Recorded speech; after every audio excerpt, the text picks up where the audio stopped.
Ultimate MK Podquest. Sorry, I imagine this bit isn't going how you thought it was going to go.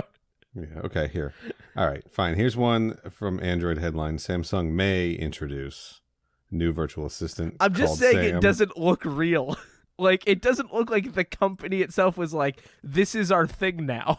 We did this. Despite having a 2D version, the character underwent a radical overhaul to return to social media. This is a real thing. And it really looks, and she really looks like that. And I thought you were making a reference to Samsung Sam. Here's here's an article that lists the artists and everything involved. I've just heard of Microsoft Sam and thought it would be funny to get the abbreviation for DOS wrong.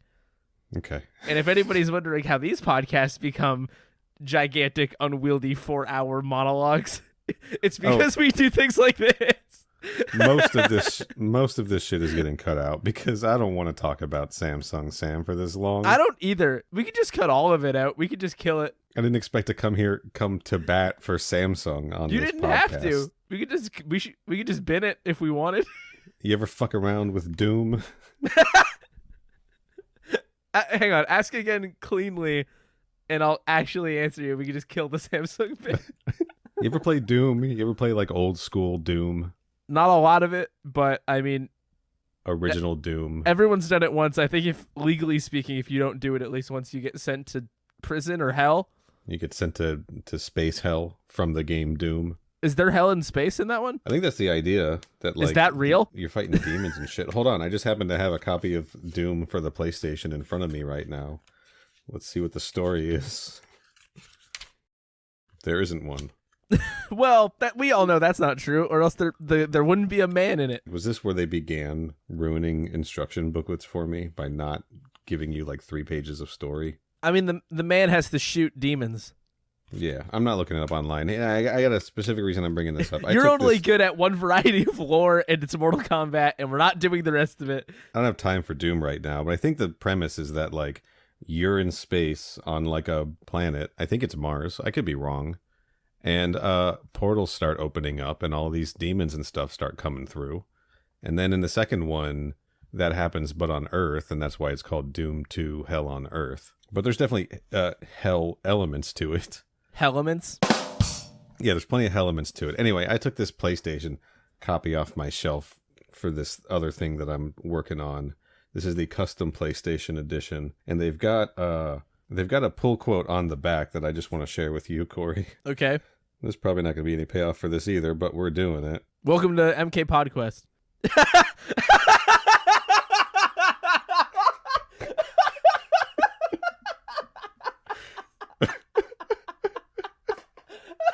Are you there?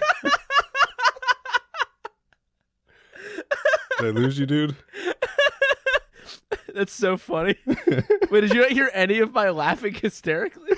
No, I didn't. Oh, no, I was laughing really hard. The pull quote on the back of the special PlayStation edition Allow of me. Doom. Yes, please read it for the audience. This is attributed for John Romero, who, of course, is one of the creators of Doom.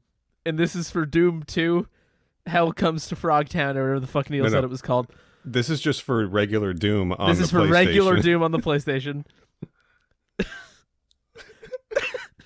Best Doom yet, says John Romero, creator of Doom, about his video game Doom.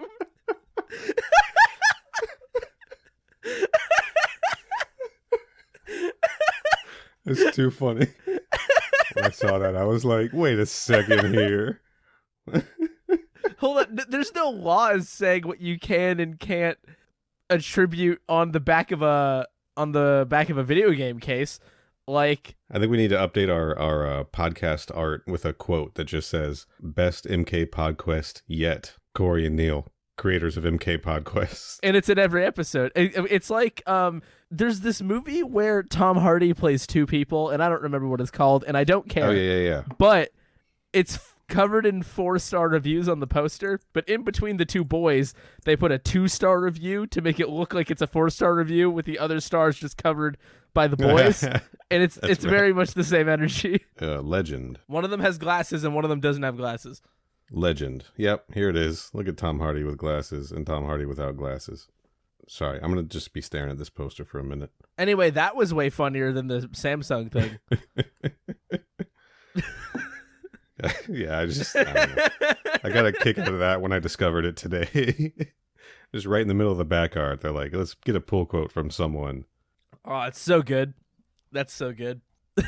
Best episode of Defenders of the Realm yet, says Sean Catherine Derrick, writer of Defenders of the Realm. Yeah, man, we got a Sean Catherine Derrick episode ahead of us now. Weird thing, when I was digging into writers, directors, actors, all of that kind of stuff, there's no director listed for this episode. And I didn't catch anything in the credits, did you? No. I hadn't even thought to look for that because I just sort of assumed that information would always be readily available. And then in the next episode either, no director listed. I looked through a few. They don't really list any directors. Do we just assume that Michael Goguen directed all of it? I guess we could if we wanted to. Yeah. If we wanted to give a lot of credit to fucking Michael Guggen or whatever you said his name was. Gougen, Goguen, as far as I know. Cool. Yeah, I don't know. Just want to put that out there. Do you want to jump into this thing? Sure. This episode? Sure. Let's Mortal do it. Kombat Defenders of the Realm, Episode 2, Sting of the Scorpion. Ow! Feels appropriate for you to pull us over into a Corey corner. Let's do it. With your weird gold chain dinosaur With your head. weird gold chain dinosaur head thing. Get over here. Whoa! Welcome to the Corey Corner.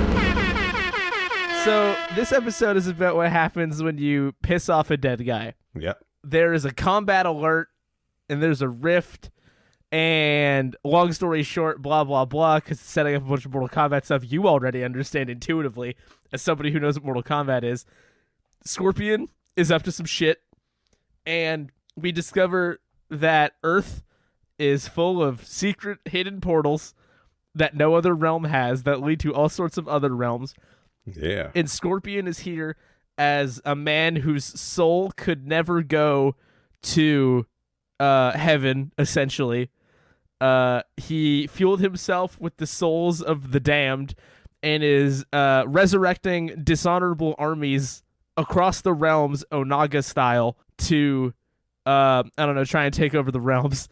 And he's in Earth, and the gang has to stop him. But what they also have to stop is insatiable feelings for bloodthirsty vengeance, because Sub-Zero would really like to get some revenge on Scorpion, because when does he not want to do that?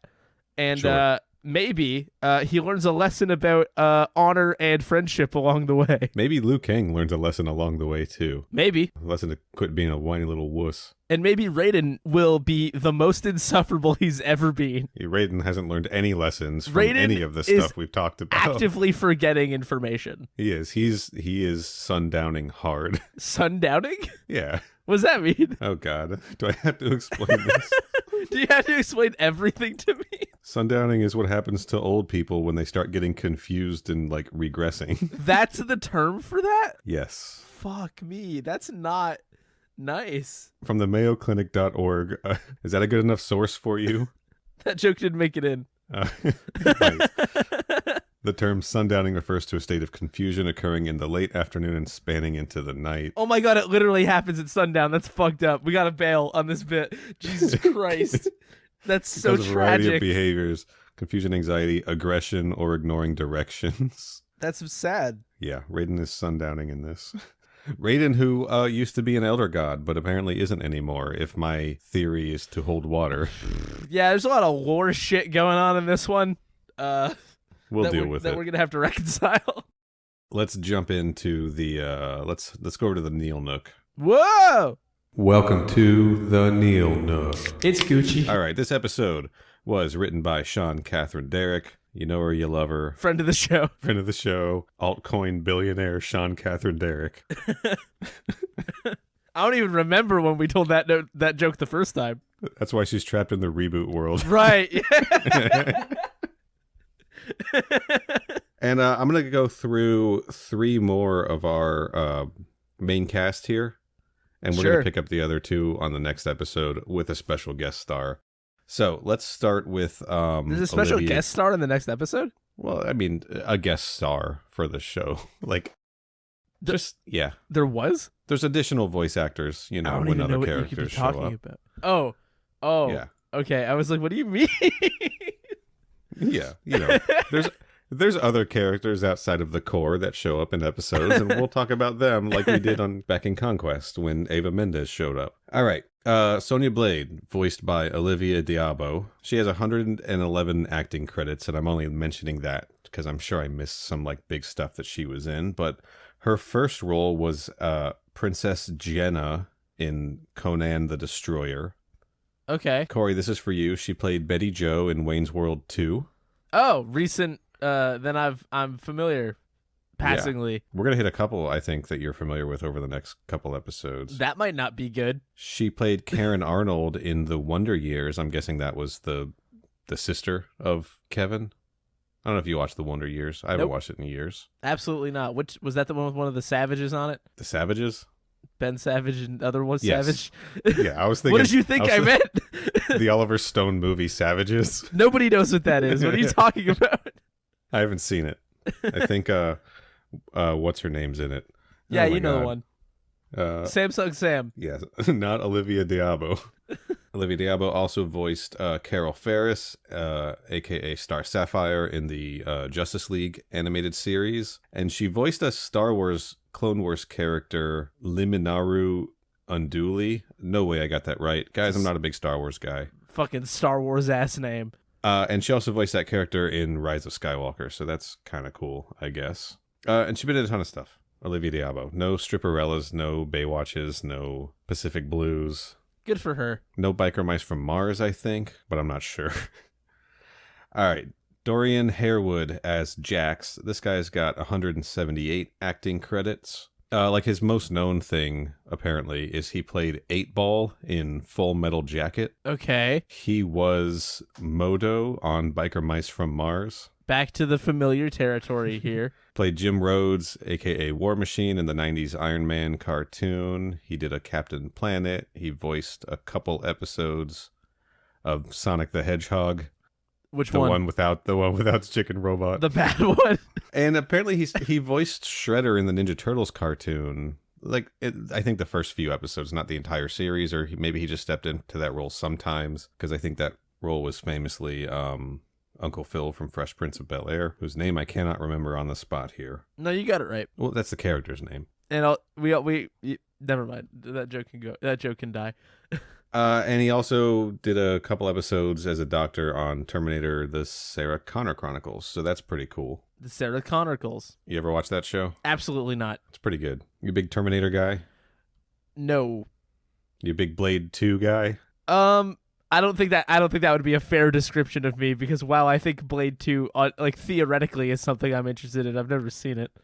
Okay. Well, speaking of Blade 2, we've got Ron Perlman voicing Curtis Oh my Stryker. God, that was your fucking Ron Perlman. Jesus Christ.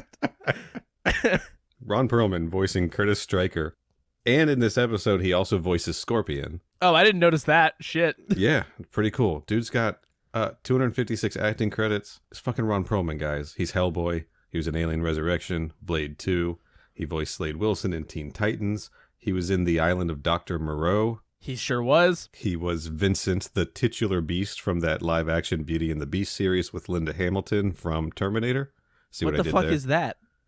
It was an old 80s live action. He was the beast and he lived in the sewer and I think beat people up, Sure. beat up criminals and stuff. Of course he did. I remember it vaguely. Of course when you I will. was a You will child. watch any television. We've established this is how we got here.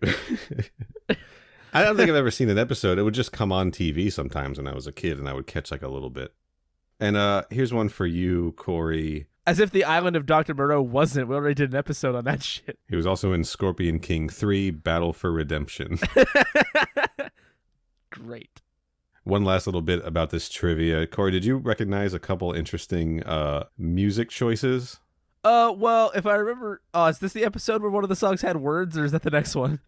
That's this one. Okay, yeah. Well, one of the songs had fucking words, which was pretty weird. And I, for the life of me, could not figure out what the words were, and it was driving me fucking crazy. Well, if you want, you can look up the lyrics to the song Deeper Down by the band Sister Machine Gun. Woof. You can find those lyrics. Let's see here. Oh, these are good lyrics. I could not believe. I was letting you. You should tell me some of them. I don't know what I got to be. I never had a chance to see. I leave my life behind. Never can find a peace of mind.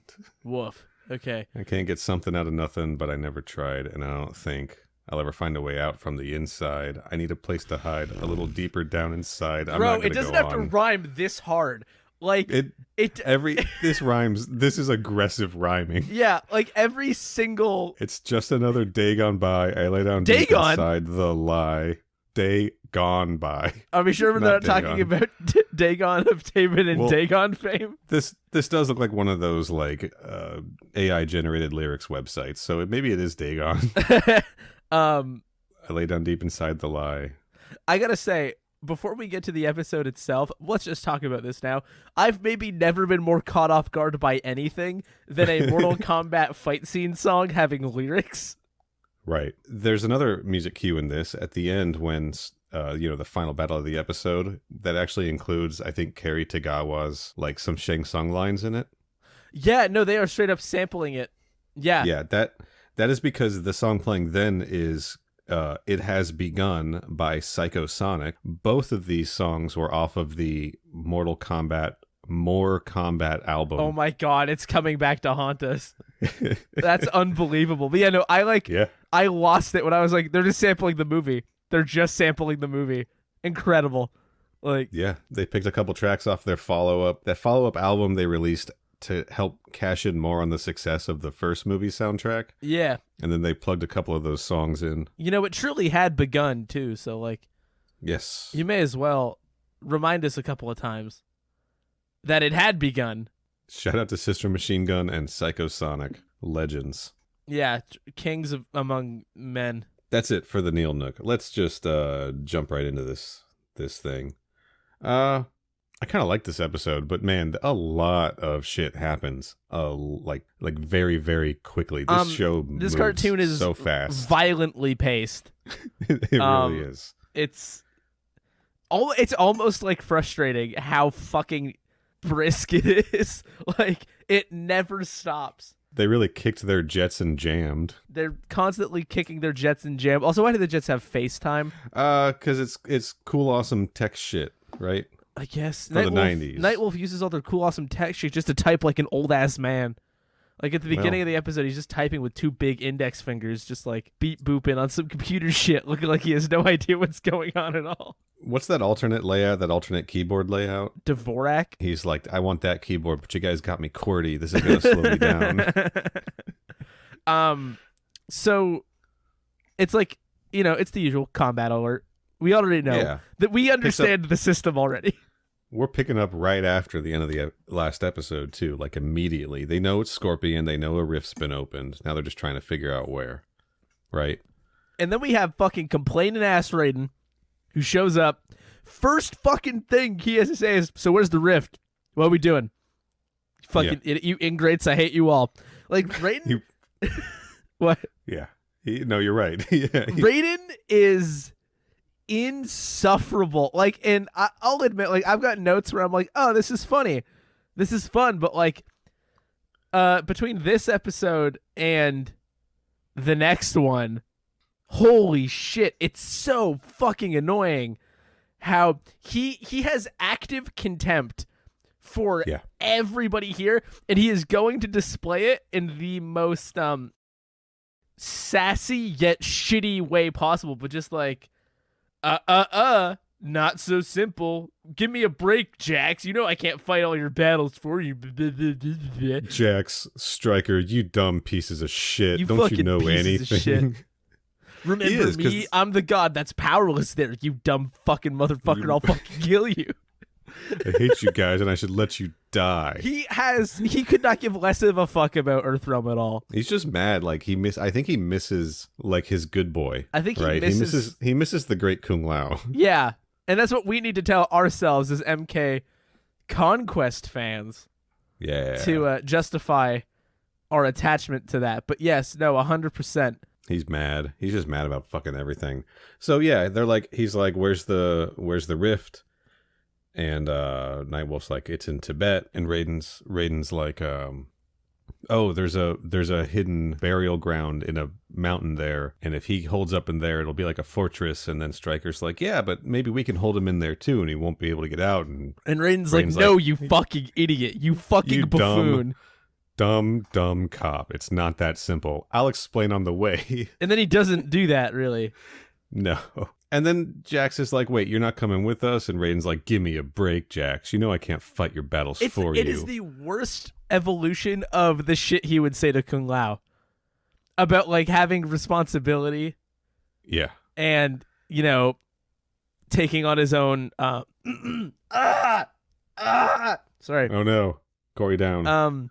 Yeah, but it's that evolution of, like, you have to take responsibility and do things for yourself. But he's saying it, like, with the contempt of an older cousin babysitting a younger cousin, and the younger cousin asks for help with something, and the older one doesn't want to do it.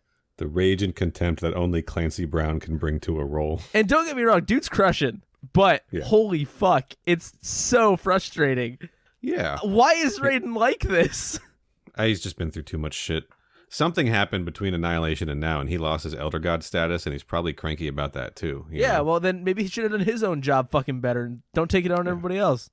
Because he was so nice at the end of Annihilation, and he was like proud to die immortal, and now he's just like, fuck mortals, I can't believe I'm here again. Can't believe I let myself be immortal even for a fucking second. Yeah. That was the worst. I had to like go to the bathroom and stuff. I miss my dad, Shinnok, the bad guy.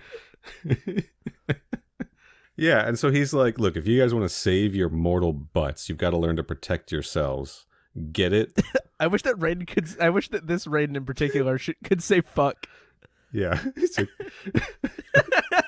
In this children's cartoon, they make an exception for just Raiden to be like, you fucking pieces of mortal shit. I'm gonna fucking beat your ass. And then he's like, get it? And Sonya's like, I get it, but I don't have to like it. That is Dragon Jet's time, man. And then they kick their jets in jam. And they're chatting on FaceTime a bit, and we get that explainer about some pretty significant lore.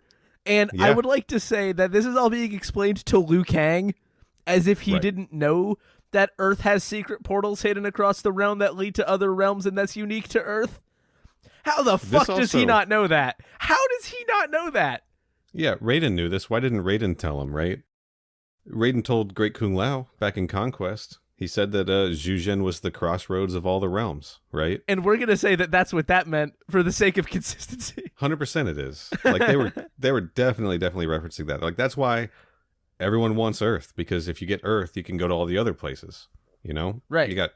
That's why Kriya was coming through Earthrealm on her way to Outworld. That, and also, you know, to raise a fuck army. Well, you could have said army. Yeah, but it's a very specific type of army. I can't argue with that. You're right. This is a children's cartoon. Children aren't listening to this. I've seen our numbers. We're right in like the 28 to 34 demographic. Those are people who at least know what the word fuck is. Yeah, we can say fuck. We can talk about it. We can tell people to drink and do drugs. Like, we're cool. Yeah, we can tell people to We're the opposite of Defenders of the Realm. Antagonists of the space. I don't know. Whatever. That one kind of got away from me. We also get the recap of the Scorpion lore that we learned in Journey Begins with Sub-Zero. It was slightly different, right? It felt a little bit different to me. I couldn't totally put my finger on why.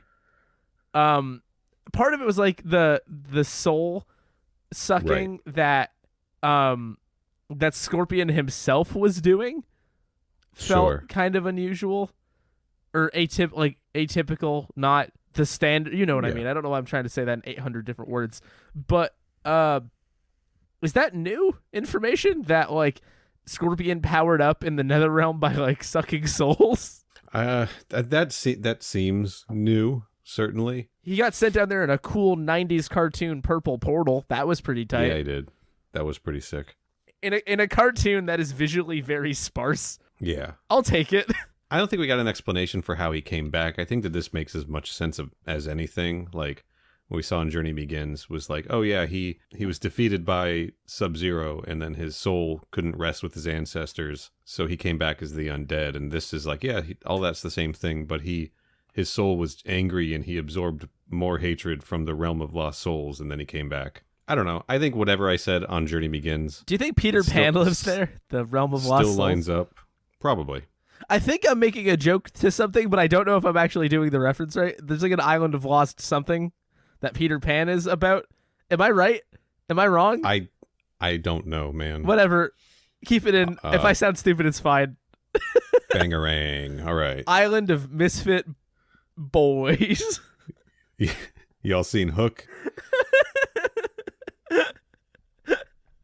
Anyway. Because that's the Lost Boys. There's the Lost Boys. Are you just thinking of the Lost Boys? No, I was thinking pretty specifically of a very similar phrase that might just not exist. No worries. Whatever. Dude, we'll leave it in. I'm so tired. And I have to listen to these fucking people talk about their stupid Mortal Kombat arguments. None of these people like each other. They really don't, do they? No, like the group dynamic here is like 90% like snippy comments and one-upsmanship. It sucks. Everyone's being snotty with each other, except Liu Kang and Katana. Like, they like each other. Just fuck already. We get it. But that's it. You know? Get over it. Nobody else likes anybody on the team. No. Even Jax and Sonya, they barely throw insults at each other all the time. They barely, like, apparently. So apparently Jax calls Sonya a pain in the butt so much that she acknowledged it preemptively when she crashed the jet. I know, right? Like, yeah. So they fly their fucking dragon jets to Tibet, and like suddenly the sky's all nice and blue and stuff, which was a nice change of pace from like the gray and red that we usually see in the last episode and the beginning of this that episode. we usually see in the one episode that we've seen of this cartoon so far. And that we will see in the next episode, and presumably the one after that also. And they're immediately. What do you think happens as soon as they get there?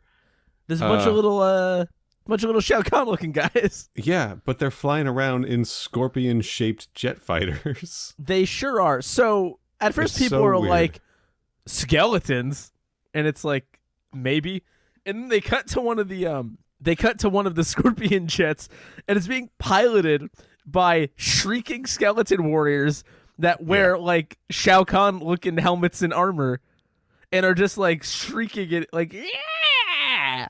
Yeah, they're kind of doing like a bad version of the Xena war cry. Oh my god. Yeah. I can definitely hear it. Hey Neil, you want to give us one of those? No. I think you should. Do you want to consider giving us one of those? Just a clean one?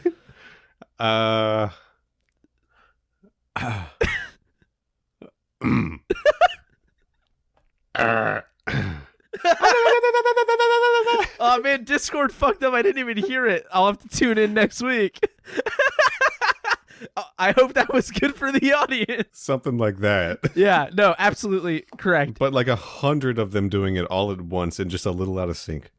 Have you seen I Think You Should Leave? Yes, I have. I have a note that says, when all of these skeleton warriors show up, I have a note that just says, Scorpion is the ghost of way future Scrooge. Which isn't even like a totally accurate thing to say. No. But it made me laugh really hard, and I forgot that I wrote it. I also have a note shortly after that just says, Striker, you absolute bitch. And I don't remember what he did. Oh, I think I have a note on that. Anyway, so they get in a jet fight with Scorpion's skeletons who are piloting aircraft. Correct. Do you think the G-forces would just rip them apart in real life? It seemed to take a lot less than that to rip them apart when fighting, so probably. Maybe the jets have like a protective aura on them or something. Yeah. So they're flying, and like Jax is like freaked out about Sonya's flying, and so Sonya calls Jax a wuss, and then Jax calls her a psycho, and then their jet gets shot down, and then blows up as they dive out of the way, and Jax is like, girl, you're a real pain in the boom. He doesn't get the word out. But we all know what it is. And then there's this weird thing that happens, like a dragon spirit like rises out of the dragon jet. Did you see that? No, I don't. I may well have, but it's been a couple days and I did not note that. It was like a dragon-shaped like plume of smoke, like serpented up into the air and then just kind of like disappeared. That's just some hardcore Mortal Kombat shit. But it also made me think, like, did they build these out of actual fucking dragons? Like, That would be fucking sick as hell. yeah. So, and then we get into some fighting. It's fighting, whatever. Yeah. Jax has a great line where he picks up one skeleton and throws it into the other skeleton and then says, "Rest in peace." Or should I say, pieces. Can't believe he didn't just say rest in pieces. Can't believe they were like, this needs a lot of setup. We got to set this up. If we don't give this a lot of runway, people aren't going to know what we're talking about, Sean. This is a cartoon show for babies, so... Yeah, well, babies don't understand comedy, so you don't even have to write jokes at all. You gotta let them know that what they're about to hear is a joke, yeah, and then they'll think it's funny. So Scorpion is here, and he's talking shit, and he's saying, Yeah. like, oh, I'm going to resurrect an army of the damned, and I'm going to take over all the realms, and oh, you guys are dumb and stupid and dumb. And he's running up over to this portal where that temple is, and the gang really just sort of makes no meaningful effort to stop him whatsoever, and he gets in the portal without the least bit of issue at all. Yeah. And no, Sub-Zero's they're not too like, busy fighting, because there was like 3 of them just running, and they just did not make an effort to get there quickly at all. And I think Scorpion was just kind of like walking. Yeah. Right. I mean, he was up there, and he had his army. What did he call it? Leisurely. The dishonored. His army of the dishonored death, the dishonored dead. And then, he raised up a bunch more soldiers. So now there's not just skeletons. There's also mummies. Yes. Which is cool. Of course, because that's what dead people look like. Yeah. You're either a skeleton or a mummy when you die. It's just... Never mind. I'm not going to... Go ahead. Go for it. No, because I don't want it to be kept in unwittingly. Okay. Because it was really stupid. Just tell me later. But yeah, no, he just like walks through this hidden portal in Tibet like easy peasy. Sub-Zero tried to like run in after him, but they stop him, right? Right. Like, the gang stops him, which I guess makes sense. And then like Raiden shows up. Conveniently right? Not on time, like every time he's ever fucking done anything in any piece of Mortal Kombat media. I gotta say, doing all this like extended universe shit has really made me hold a great deal of contempt for Raiden. Raiden I think fucking sucks. Yeah, he sucks in the games too, kind of. Yeah, but I haven't played enough of the games to really have a feel for it. Sure. Like, all I know is he makes new bad timeline. decisions, but I don't know if he's like a prick about it or not. No, I don't think he's a prick. I think he's just kind of a dummy. A boofus. I think the truth is that he's always playing by the rules and nobody else is. So then he's like, oh, I played by the rules and I didn't win. Yeah. That's kind of my reading on Raiden. Just like Ooh, Democrats. You know what? Am I that right?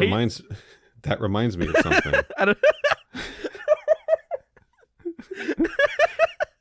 That's staying in, by the way. That's fine. I'll fucking talk shit about Democrats. I don't care. I don't even live in that country. It's fucking centrist. Raiden's a real centrist. Yeah, Raiden fucking sucks ass. Um, Raiden supports the filibuster. Am I right? Raiden probably would support it. He'd be like, it's only fair. Yeah, he loves playing by the rules and then losing and not understanding why he lost. You fucking dumb piece of shit. Raiden might be worse than Stryker. In this show in particular, they really took the focus off Stryker in this episode. Yeah, Stryker does not really factor in, which I appreciate. Yeah. I mean, he's going to come back in a big way pretty soon here. We're going to get his whole backstory, but we're not there yet. Anyway, you know what? We're going to do a small Big Theory Boys at the end of this. I just came up with something. All right. Yeah, so what's... That's a threat, Neil. Oh, I just had a brain blast. We got to do Big Theory Boys later. Fuck you. All right. So, yeah, Raiden's pissed. He's like, what are you guys going to do now? Scorpion's gone through the portal. He can be anywhere. He's probably gone to Outworld, which is the one place my powers don't work. Fucking idiots. Yeah, you fucking dumb pieces of shit. This is all up to you guys. Remember me? I'm the god that's powerless there. God, Raiden, I hate you. But he's like, if you can get the Scorpion and his soldiers, if you can get them into the portal, I can send them back to the realm of lost souls. I still don't totally understand this. The show doesn't either. Like, get them back into the portal. Like, they just went through a portal, and they understand that portals are like a point A and a point B, right? Like, a portal isn't like a hole that you climb inside. It's like I think the goal... It's like a tunnel. Yeah, I think the goal is to send him back through the portal, and then Raiden will open another portal and send him to the Realm of Lost Souls. Honestly, I don't fucking know. they don't know, and who cares? There's two modes of transportation in this, of inter realm transportation in this. There's portals, which are like always there, and then there's rifts. Have you noticed that? Like yeah, Scorpion and those are rift. distinct for some reason. He came through a rift to get to Earth Realm to find a portal to go to Outworld. Yeah, I don't understand. I think that they're just using the word rift to separate it from a thing that's always there. Like the implication being, Right. like at that temple, there is always an access point to another realm, but a rift might be like a one-time thing. Like the rift is taking a cab, a portal is taking the subway. The subway's always there. Sure. A taxi you can charter, and it will take you wherever you want to go. I get it. And then the Dragon Jets are Uber XLs.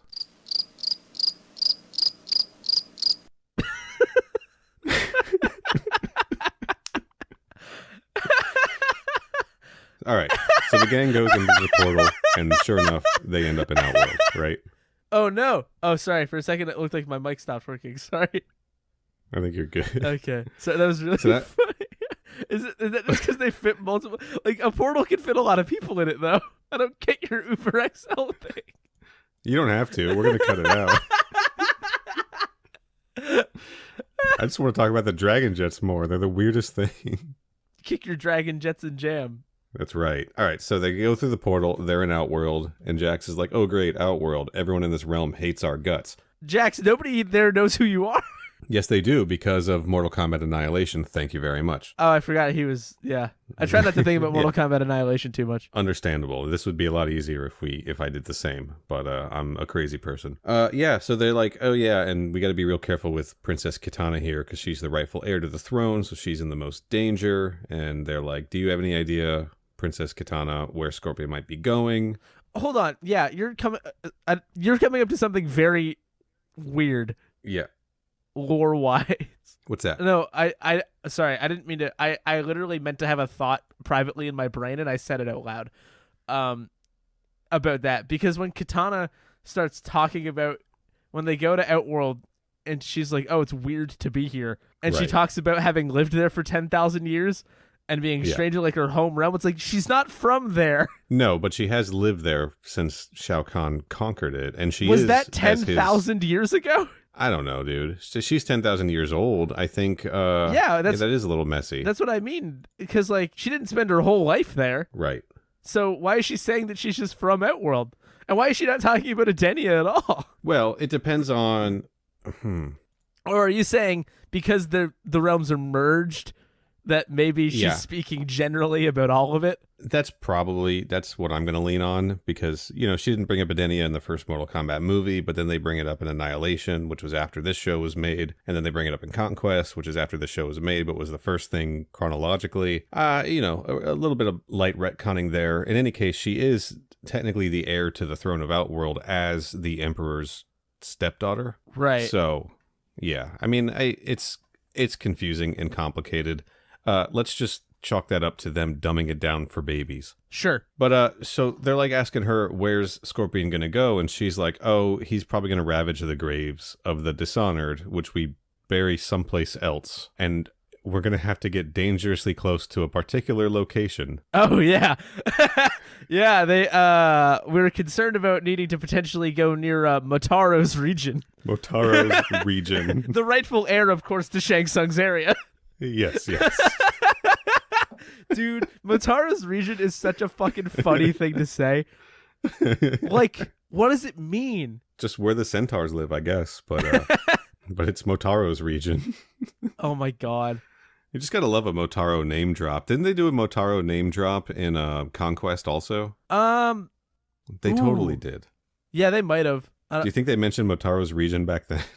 I'm gonna choose yes. It was definitely towards the end when Shao Kahn was losing his mind and accusing everyone of being traitors. I think Motaro got name dropped. Let's assume the answer is yes. Anyway, we get another weird exchange when Katana's talking about being back in Outworld, and Sub-Zero mentions that he's not from Earthrealm either, which makes sense. That's Sub-Zero canon, right? That he's a part of a race of cryomancers that escaped to Earthrealm. But like we saw his human family in Conquest. Do you think that it was just like a dormant gene situation? I think we're getting near the stuff that's not going to really have a good explanation.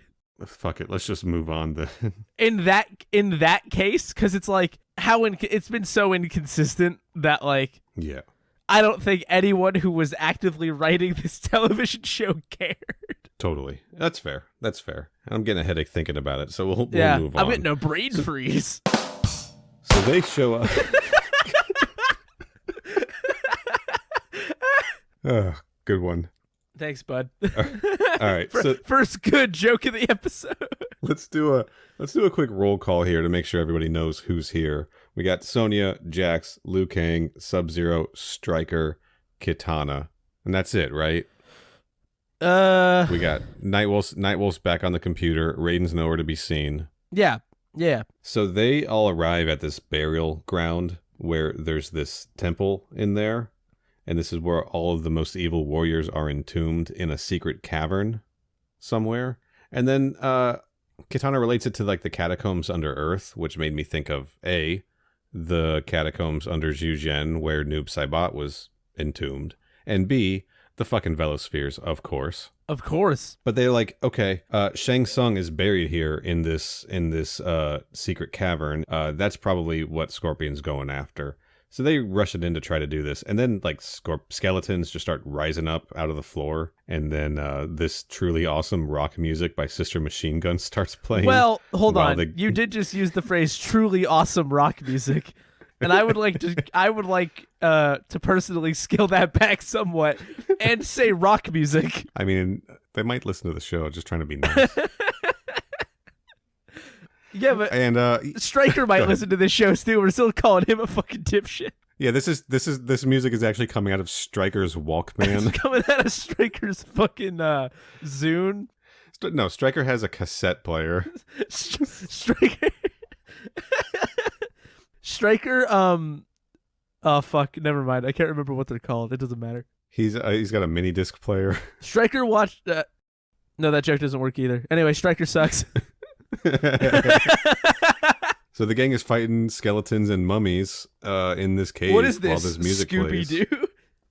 Right? This really does feel like some Scooby-Doo shit. It kind of does. There's mummies and skeletons, and they're running around, and it's showing a lot of the same shots of them running around through various obstacles. There's a weird fucking lizard man that no one talks about. Yeah, dude. Okay, so like Liu Kang, Sub-Zero, and Kitana, who we will now refer to as Kitana and the boys, like run way ahead to try to catch up with Scorpion. And at one point, as they're like entering where the secret temple is, just a fucking dinosaur shows up, like a T-Rex or something. Yeah, just a dinosaur. And Sub-Zero just freezes it, and they run past it. Like, what the fuck, dude? We almost got a dinosaur fight. And then they tease that, and then they just completely blow it. And they get into the chamber, this like a long staircase leading up to wherever Shang Tsung's body is supposed to be buried, right? Yeah. How the fuck does Shang Tsung not show up in this episode? I'm so pissed. I don't know, man. How dare they?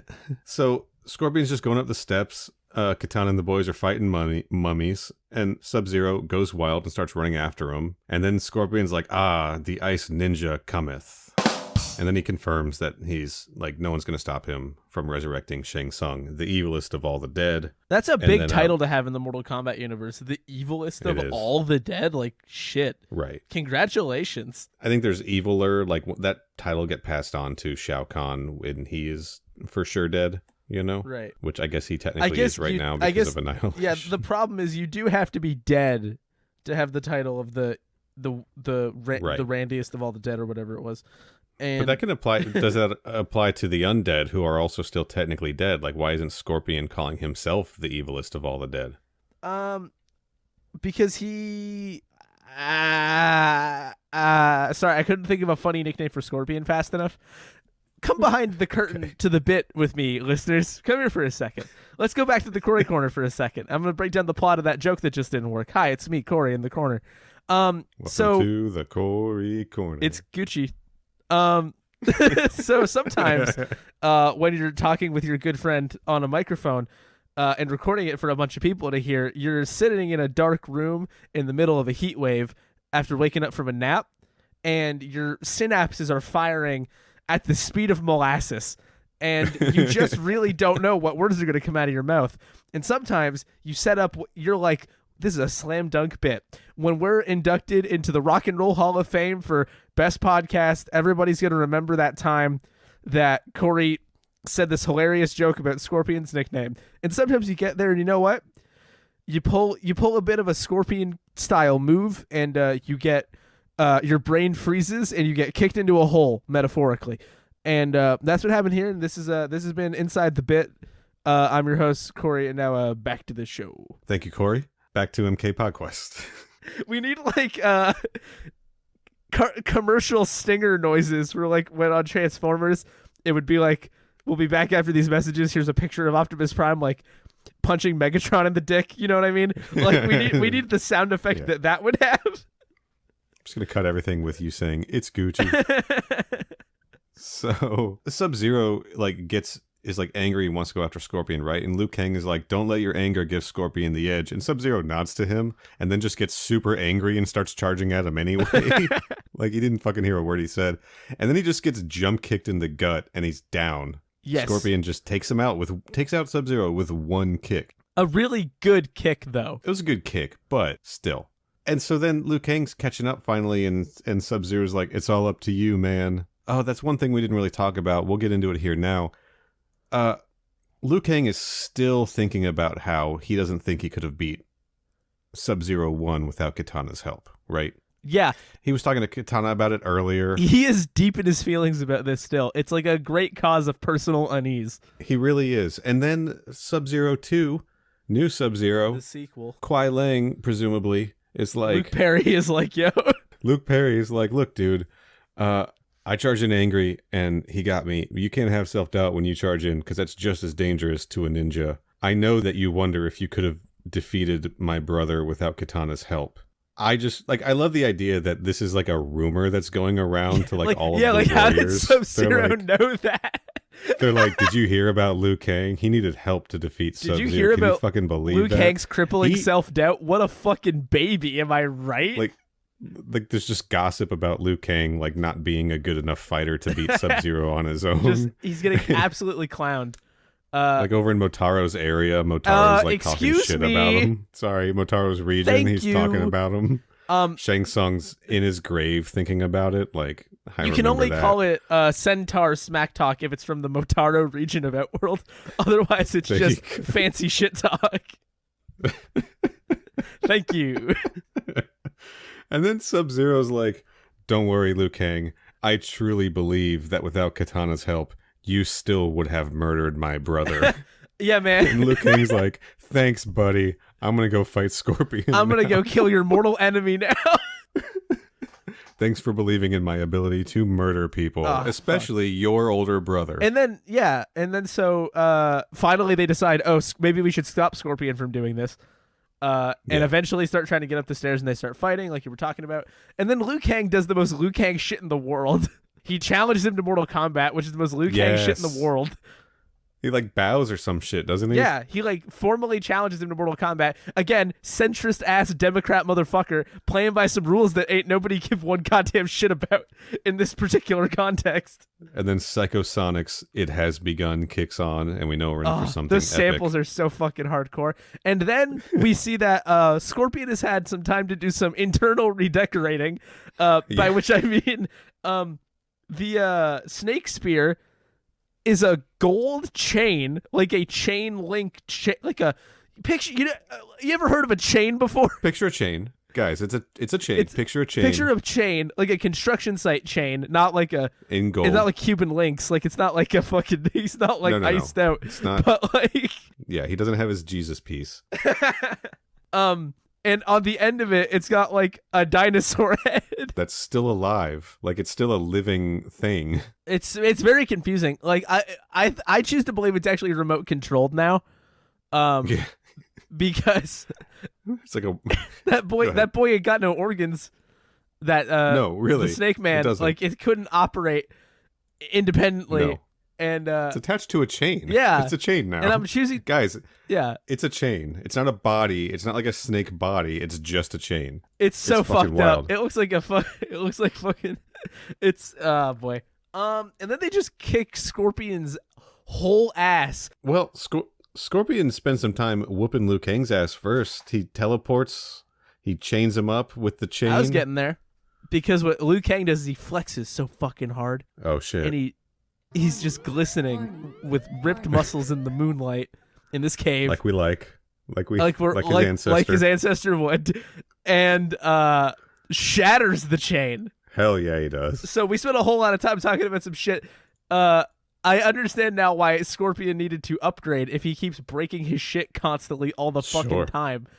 That was not a hard thing to manage. No, he needs to go back to the drawing board. He needs to write to the manufacturer because this chain was defective. Yeah, is this what happens when you get like shoddy craftsmanship from like the Dishonored dead of the realms? I guess so. That's why you should hire Neil for all of your carpentry needs. Jesus Christ, please don't. You can take that out. That was mostly a joke for you. Pretty busy guys. Yeah.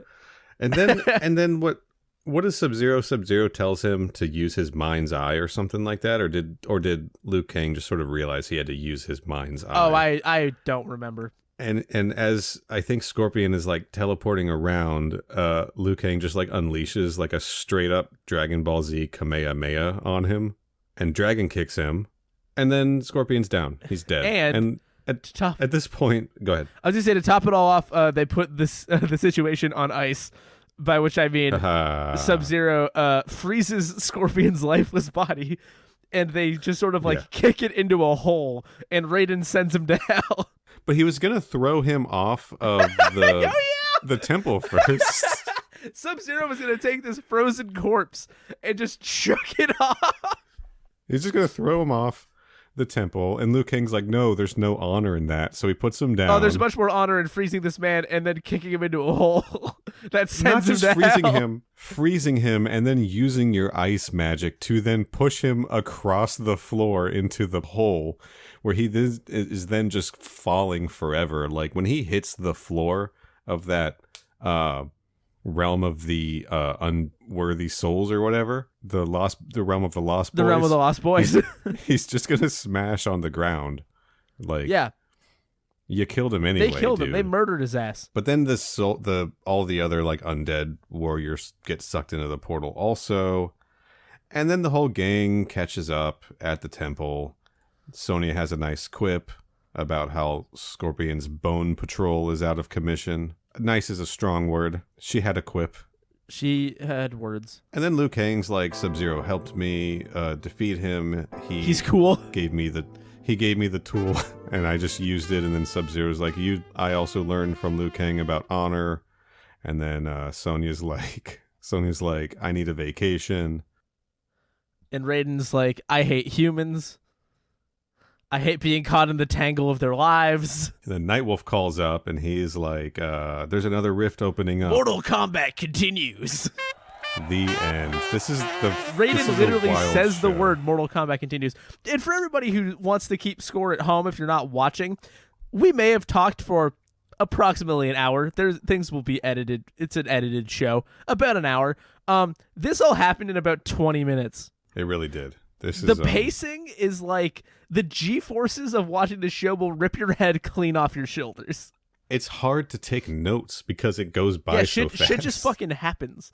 And then you just forget it immediately after you watch it too. Like, oh yeah, I watched these. I took a gamble and watched these 3 days ago. And I warned you. Well, no, I feel like I'm actually doing a decent job, all things considered. My notes aren't as useless as some of my Conquest notes were. But fuck, it was a lot. Might be better than the first episode, though. I don't really know. Maybe. I think I like this one better than the first episode. You got a big theory, boys? I really think that they're part of the same episode. Like, they were definitely, shot back to back, one leading into the other kind of deal. I mean, they set the Scorpion stuff up. So is the next one, though. Serialized. Yeah, but this in a more direct way. Because, like, at the end of the last one, we knew it was Scorpion that was coming. This one, we don't know who's coming. There's just another rift. There's going to be a rift every single week is what's going to happen. That's exhausting. Like, after these first 2 episodes, and then I think with the exception of the last episode, you could probably watch these in any order that you want, but we're not going to do that. No, we're principled. Yeah. Small Big Theory Boys segment. Big Theory Boys. Big Theory Boys. What a good sound drop. I can't get over it. I'm just thinking about it. I didn't even hear it. I put those in after we make the show. Yeah. But I hear them in my head as we record. This is a small one, right? Because obviously the elephant in the room, of course, is that Raiden is no longer an elder god, and at the end of Annihilation, he was turned into an elder god, and that ruins my whole theory about this being a successor to Mortal Kombat Annihilation. This show being a successor. Maybe he just got grounded. Except for one big story element that I hope I'm remembering correctly, and if not, I will surely get messages and emails about it. And if not, our Twitter will be unusable for days. Yeah. At the end of Mortal Kombat 4, Raiden becomes an elder god. It's over, Jarek. But That's all I know about Mortal Kombat 4, really. The most important part. Sure.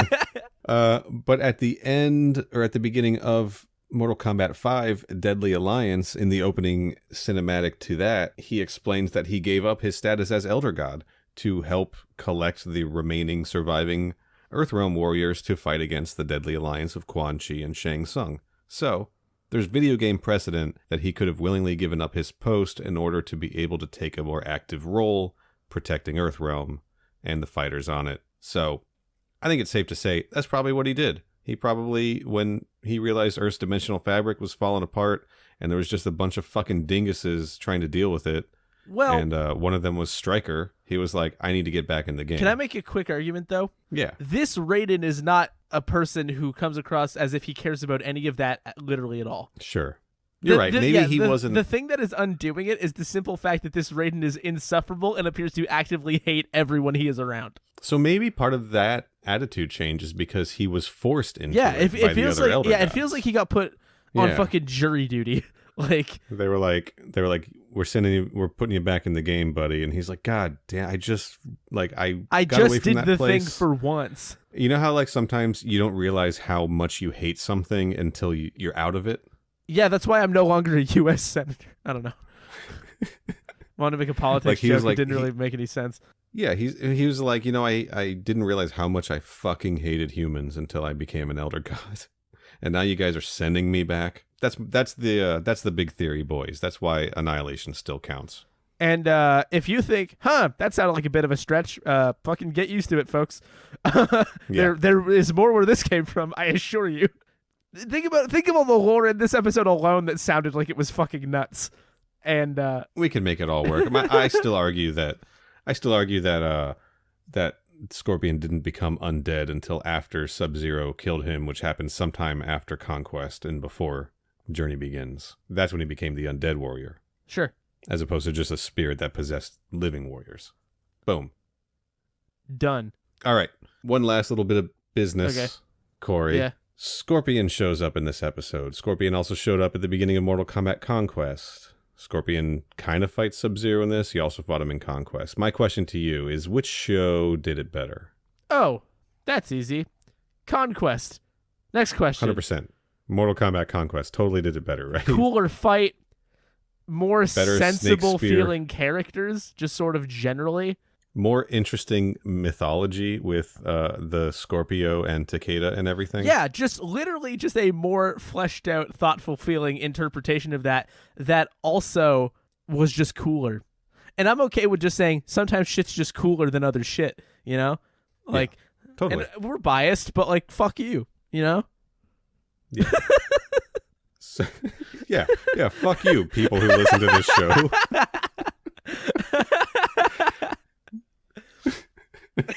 No, I'm only saying Corey that to the haters. Okay. Fuck you, haters. What do I look like? Raiden? Okay. I agree, dude. Conquest so far. Conquest fucking nailed it.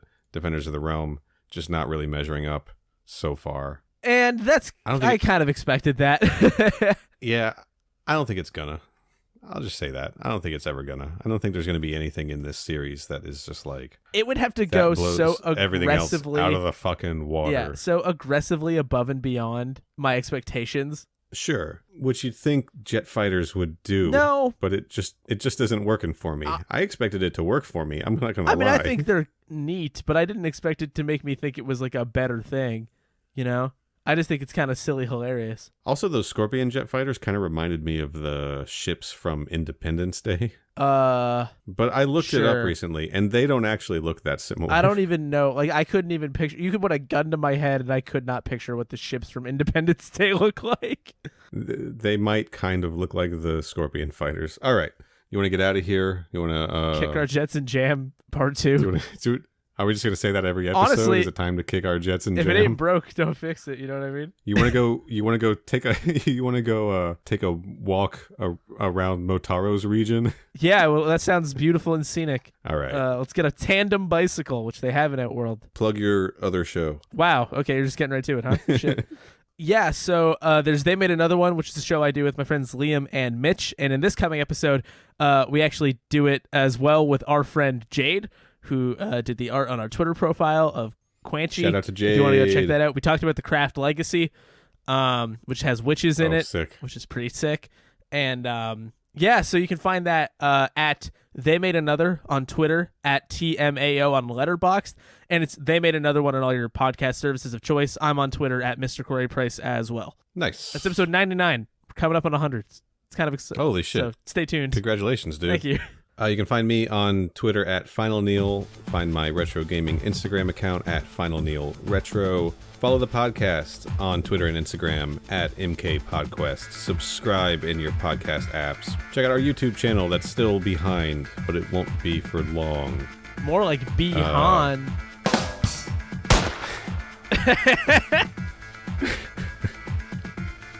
Rate us 5 stars.